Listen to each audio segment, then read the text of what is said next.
কীভাবে পাটিসাপটা তৈরি হয় দেখাচ্ছি।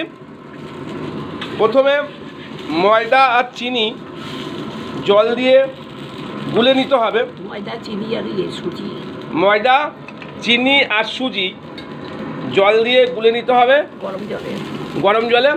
তারপর দেখুন এইটা ঠিক এরকম হবে, এইরকম লেইটা ঠিক এরকম লেই তৈরি করতে হবে। ঠিক আছে, এখানে প্রয়োজন মতো চিনি এবং 1 টেবিল স্পুন নুন দিতে হবে। ঠিক এরকম হবে। এরপরে এরকম করে দিতে হবে। দেখুন এখানে আগে দেখিয়ে দিই, একটা বেগুন এরকম করে কাটতে হবে, কেটে এই তেল আছে তেলে চুবাতে হবে।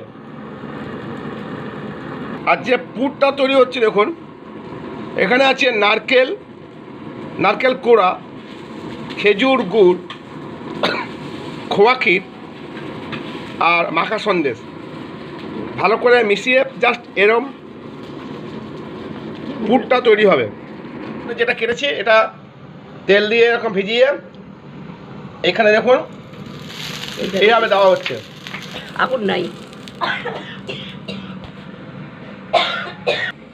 এবার দেখুন কি করে দিচ্ছে,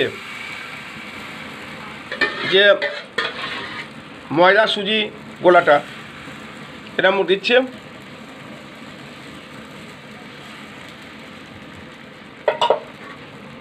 দেখুন দেখুন এরকম করে এটাকে ইয়ে করতে হবে যতক্ষণ না ভাজা হচ্ছে। এবার যখন পুর দিচ্ছে, যে পুরটা হয়েছিল নারকেল, খেজুর গুড়, মাখা সন্দেশ আর খোয়াক্ষীর দিয়ে এইভাবে দেখুন এইভাবে দেওয়া হচ্ছে। এইভাবে উল্টাতে হবে। এই দেখুন উল্টানো হলো। এই দেখুন পাটিসাপটা।